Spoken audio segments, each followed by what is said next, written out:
हाँ तो question number 11 है एक्सरसाइज 3.1 पेज नंबर 110। ये फिगर दे रखी है, क्वेश्चन को रीड कीजिएगा। The adjoining figure shows an equilateral triangle OAB.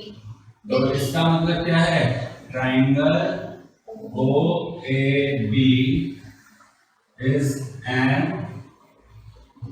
equilateral triangle और वो with each side 2a unit. Find the coordinates of the vertex. तो इसका मतलब OA equals OB equals AB equals 2a unit. ठीक है, क्या बोला है हमें, क्या निकालना है? Find the coordinates of the vertices. तो यानी कि हमें O का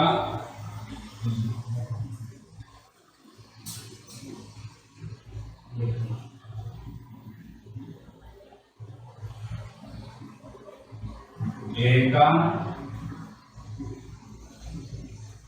और B का क्या निकालना है? वर्टेक्स। तो x1 y1 x2 y2 और x3 y3 मैंने इसलिए बोली कि 3 वर्टेक्स आएंगे। ठीक है, पहले हम किसकी बात कर लें जो हमारे लिए बहुत आसान है निकालना, जो कि आसान कौन है? O और B। अब O की बात करें तो O जो है कहाँ लाई कर रहा है कार्टेशियन प्लेन के? ओरिजिन पे। ओरिजिन के कोऑर्डिनेट्स क्या होते हैं?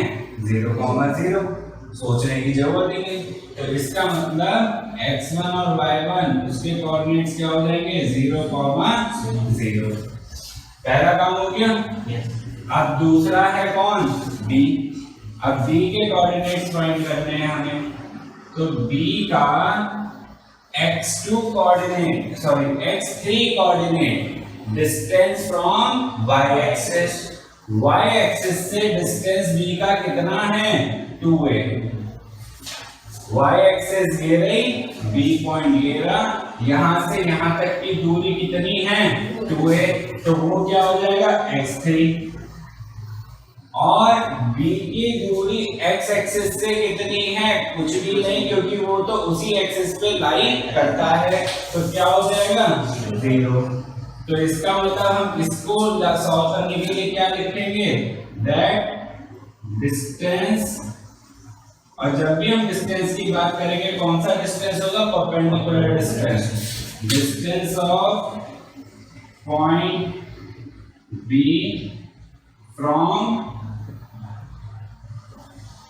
y एक्सिस इक्वल्स कितना यूनिट्स? 2a यूनिट, जो कि उसके लिए क्या हो जाएगा? x कोऑर्डिनेट, या कह सकते हैं क्या हो जाएगा? x3।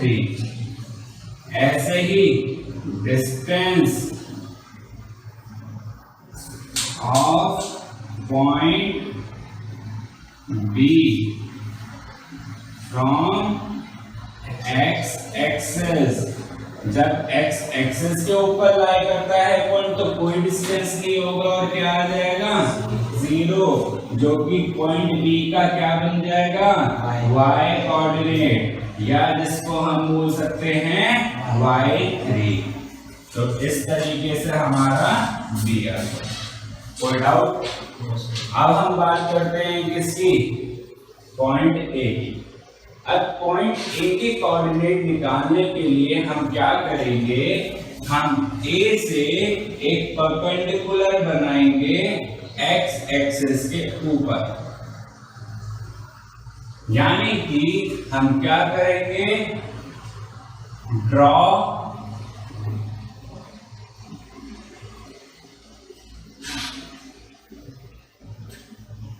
AD perpendicular to OB। अब इक्विलेटरल के अंदर जब हम ऐसे परपेंडिकुलर बनाते हैं तो ये इक्विलेटरल ट्रायंगल की हाइट बन जाती है, और जो हाइट होती है इक्विलेटरल ट्रायंगल की वो अपोजिट साइड को 2 इक्वल पार्ट्स में डिवाइड करेगी। तो इसका मतलब ये हुआ कि OD और OB आपस में क्या हो जाएंगे, इक्वल। और अगर इक्वल हो गए हैं तो जितनी OD है उसका आधा कौन हो जाएगा, OD। तो कहने का मतलब दैट OD इक्वल्स BD क्या वजह रहेगी, height of equilateral triangle bisects the third side।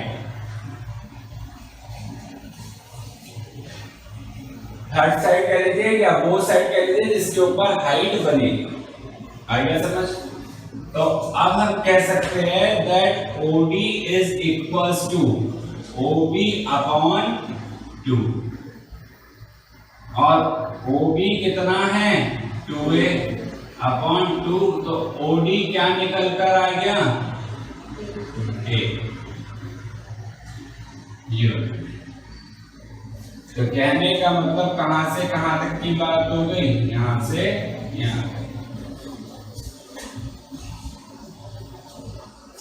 तो यानी कि हमें पॉइंट A की दूरी मिल गई, कहां से, y एक्सिस से।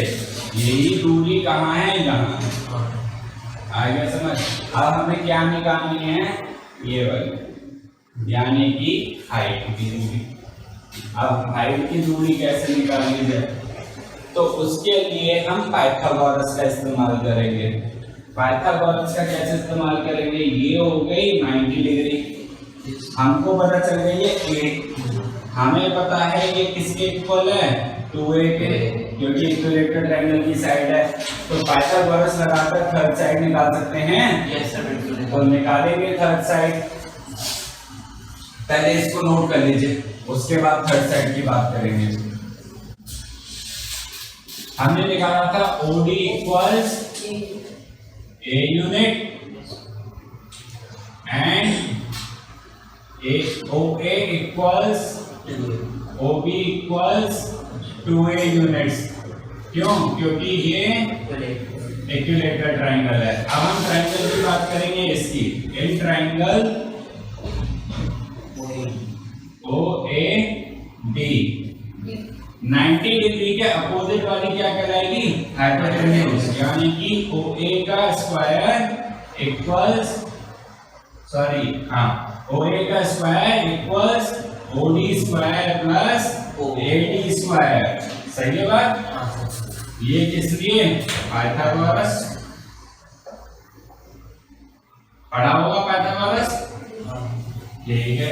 अब OA निकालना है कि AD निकालना है, AD के रिस्पेक्ट में हम क्या कर ले, इक्वेशन को लिख लें। तो AD square equals OA square minus OD square. OD को उठा के इधर ले गए, लिखा इसको इधर, और AD equals square root of OA square minus OD square.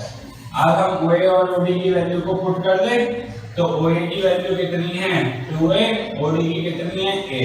तो लिखेंगे क्या, AD equals square root of 2A का स्क्वायर माइनस A का स्क्वायर। इसको सॉल्व करेंगे तो क्या आएगा, AD equals square root of 4A square minus A square equals square root of 3A square.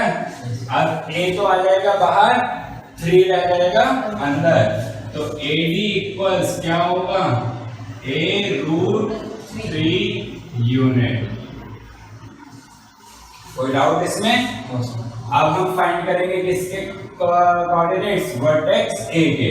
अब वर्टेक्स A के कोऑर्डिनेट फाइंड करने हैं तो पहले परपेंडिकुलर डिस्टेंस कहां से लिया जाए, y एक्सिस से, जो कि किसके इक्वल होगा, OD के।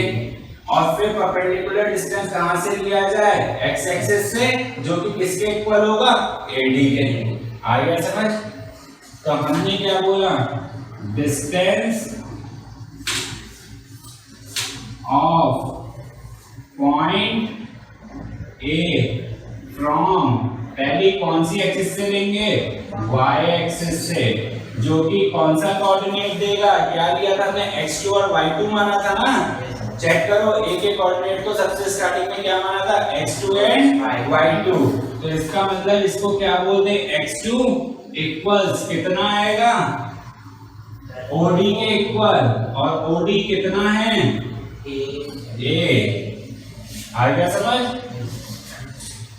यूनिट लिख लेंगे इसके साथ, distance of point A from x axis क्या होगा, y2 इक्वल्स AD कितना आएगा, a√3 यूनिट,